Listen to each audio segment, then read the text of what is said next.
Hi sir. Hi. ఈరోజు పిఠాపురం నుంచి వచ్చాను సార్. మిమ్మల్ని కలవడం చాలా దూరం నుంచి వచ్చాను. మీ వాల్యుబుల్ టైం కూడా నాకు చాలా బాగా ఇచ్చారు, బాగా రిసీవ్ చేసుకున్నారు sir. Pleasure is all mind to meet you. I'm really happy that Pithapuram నుండి కలవడానికి రావడం అనేది I feel it as a pleasure. Yes sir, మీ వీడియో చూస్తేనే మేము చాలా మోటివేషన్ అవుతుంది సార్. అప్పటికి అంటే నేను ఒక్కనే కాదు, పిఠాపురం కూడా మీకు చాలామంది అయితే ఫాలోవర్స్ ఉన్నారు. మీ యొక్క వీడియోస్ కావచ్చు, లేకపోతే మీరు చేసుకునే డిసిషన్స్ కావచ్చు, ఒక స్టూడెంట్ తరఫున వాల్యుబుల్గా అయితే ఉంటాయి సార్. ఒక క్వశ్చన్ సార్, అంటే చాలామంది ఏమంటున్నారంటే చాలామంది అడ్వకేట్లు ఉన్నారు, చాలామంది రాజకీయ నాయకులు ఉన్నారు, చాలా పార్టీలు ఉన్నాయి, కానీ క్రాంతి కుమార్ గారే ఎందుకని చూజ్ చేసుకున్నారని డౌట్ సార్ మా సైడ్ అయితేనే. ఫస్ట్ ముందుగా మీ అందరి అభిమానానికి చాలా థ్యాంక్ యూ.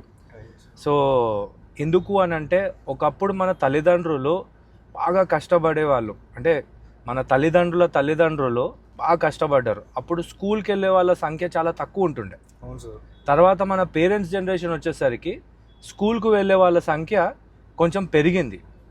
అదే మన జనరేషన్ వచ్చేసరికి దాదాపుగా ఒక 70-80% పిల్లలు స్కూల్కి వెళ్ళడం మొదలుపెట్టారు. ఇప్పుడు నెక్స్ట్ జనరేషన్ పరిస్థితి ఏంది అని అంటే ప్రతి ఒక్కరు స్కూల్కి పోదామనే పరిస్థితి క్రియేట్ అయింది. అవును సార్, అవును సార్. అప్పటి నుండి ఇప్పటి కనుక ట్రెండ్ చూసుకుంటే చాలామంది ఎడ్యుకేషన్ సిస్టంలో భాగమయ్యారు. అవును సార్. ఒకప్పుడు లేరు. సో ఇప్పుడు ప్రతి ఒక్క తల్లిదండ్రులకు అత్యంత భారమైనటువంటి విషయాలు ఏవి అంటే ఒకటి విద్య, రెండోది వైద్యం. అవును సార్, కరెక్ట్. ఇప్పుడు ఏ కుటుంబానికైనా సరే ఈ రెండు నాణ్యంగా ఉచితంగా ప్రభుత్వం కనుక అందించగలిగితే ఇంకా వేరేవేవో అవసరం లేవు. Correct sir. సో ఒకప్పుడు ఈ రెండింటి గురించి మాట్లాడితే పట్టించుకునే పరిస్థితి లేకుండే, కానీ ఈరోజు విద్యా వైద్యం అనేది చాలా ఇంపార్టెంట్ అయిపోయింది.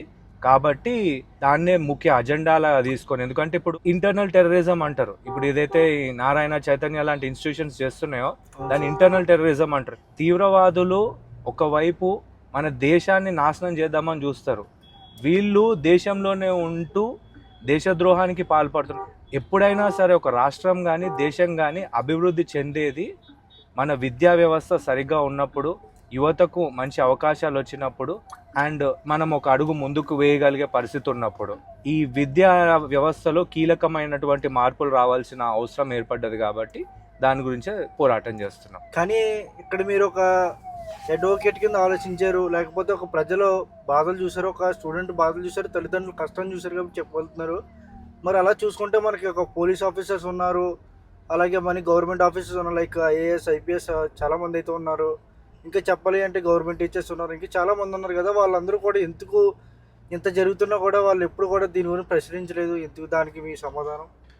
ఇప్పుడు వాళ్ళు ప్రశ్నించలేరు కాబట్టి ఈరోజు మనం ప్రశ్నించాల్సినటువంటి పరిస్థితి ఏర్పడ్డది. Okay sir. సో మనం కూడా ప్రశ్నించకుండా వదిలేస్తే రేపు ఈ పరిస్థితి కనీసం నోరు తెరిచి మాట్లాడి ఎదిరించేటువంటి పరిస్థితి కూడా లేకుండా పోతుంది.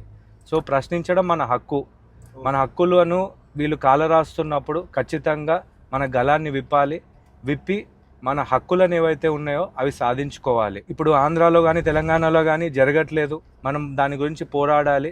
యువతగా ఇది మన బాధ్యత. మన ఫ్యూచర్ గురించి మనం ఫైట్ చేయడం మన బాధ్యత, అండ్ రాబోయే తరాల ఫ్యూచర్ గురించి కూడా ఫైట్ చేయడం మన బాధ్యత. సార్ ఇంకో క్వశ్చన్, ఇప్పుడు అడ్వకేట్ ఎవరైనా సరే లక్షలు గుంజుతారు, కానీ మీరు ఏ ఒక్క రూపాయి తీసుకోకుండా నేను మార్నింగ్ నుంచి చూస్తారు అన్న ప్రతి ఒక్కరికి కూడా ఉచితంగా చెప్పి ప్రతిదీ కూడా ఎలా చేసుకోవాలి, అన్యాయం జరిగినప్పుడు మనం ఎలా ఎదుర్కోవాలి కానీ ప్రతిదీ కూడా మీరు టిఫిన్ చేసేట్లేదు తెలదు, కానీ ఆఫ్టర్నూన్ దాకా కూడా ప్రతి ఒక్కరిని కూడా ఒక మీటింగ్లో పెట్టి ప్రతిదీ కూడా ఆస్కింగ్, ప్రతిదీ మనం పాయింట్ టు పాయింట్ ఒక నవ్వుతా ఒక పేషెన్సీగా అడిగారు కదా.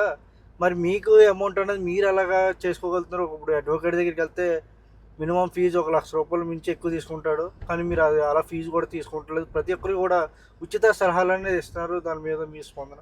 నేను కూడా కొన్ని కేసెస్ ఉంటాయన్నమాట. ఎవరైతే అఫోర్డ్ చేయగలుగుతారో, లేకపోతే నేను ఎవరితోనైతే అటాచ్ అయ్యి వర్క్ చేస్తానో అక్కడి వరకు నా కడుపు నిండేంత వరకు అయితే పర్వాలేదు.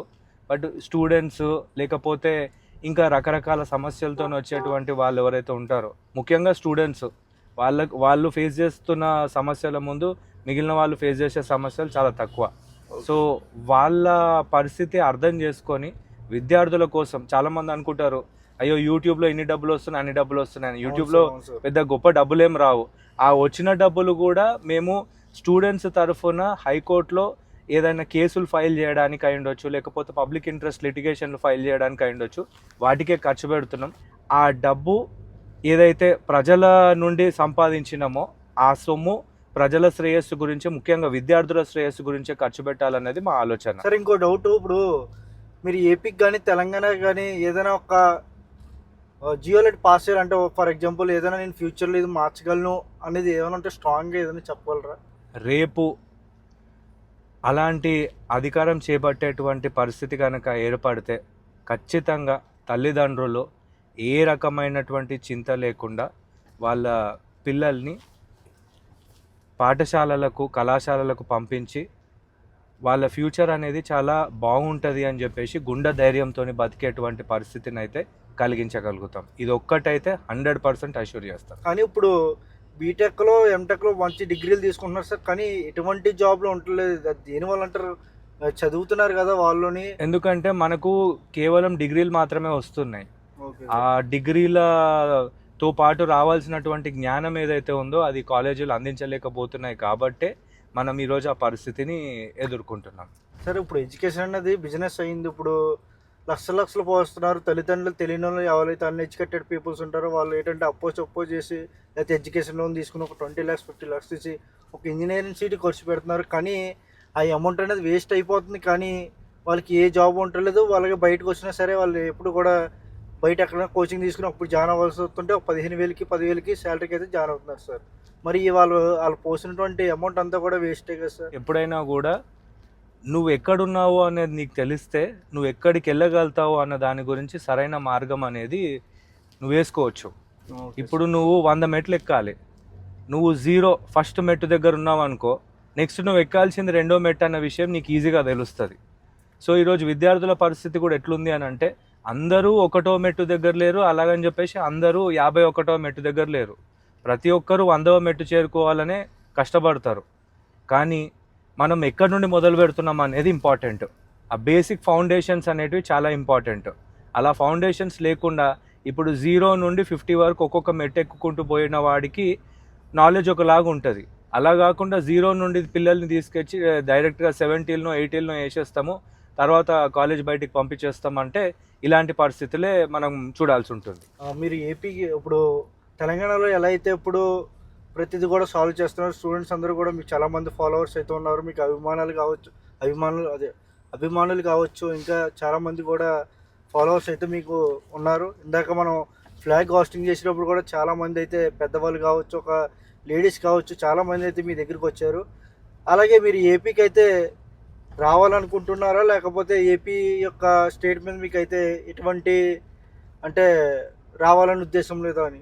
మన ఇంట్లో, మన ఏరియాలో చెత్త బాగా నిండిపోయింది అనుకుందాం. Okay sir. ఫస్ట్ మనం క్లీనింగ్ ఎక్కడి నుండి మొదలు పెడతాం? మన ఇంటిని క్లీన్ చేసుకుంటాం, ఆ తర్వాత మన కాలనీని క్లీన్ చేస్తాం, ఆ తర్వాత మన డిస్ట్రిక్ట్ని క్లీన్ చేస్తాం, స్టేట్ని క్లీన్ చేస్తాం, ఆ తర్వాత పక్క స్టేట్కి వెళ్తాం. సో నేను for good or bad reasons Telangana అనే ప్లేస్లో పుట్టినాను కాబట్టి ఇక్కడ ఫస్ట్ క్లీనింగ్ ప్రాసెస్ అయిపోయిన తర్వాత ఖచ్చితంగా ఆంధ్రాలో, ఈ తెలంగాణ తర్వాత ఆంధ్ర మీద ఫోకస్ చేస్తాం. మా ఏపీ స్టూడెంట్స్ అందరూ కూడా మీ యొక్క రాత ఎప్పుడైతే వస్తారో, మీరు అంటే వచ్చి అక్కడ ఉండిపోగలద్దు, ఏదో ఒకసారి సార్ వచ్చి మా యొక్క బాధలన్నీ తెలుసుకుంటారని స్టూడెంట్స్ అయితే చాలామంది అయితే చాలా కామెంట్లు అయితే చేశారు, నన్ను కూడా అడిగారు. కానీ వాళ్ళకి ఏం చెప్పగలరు మీరు? ఈ సమాజంలో ప్రశ్నించడానికి మనకు రాజ్యాంగం అనేది కొన్ని హక్కులు ఇచ్చింది.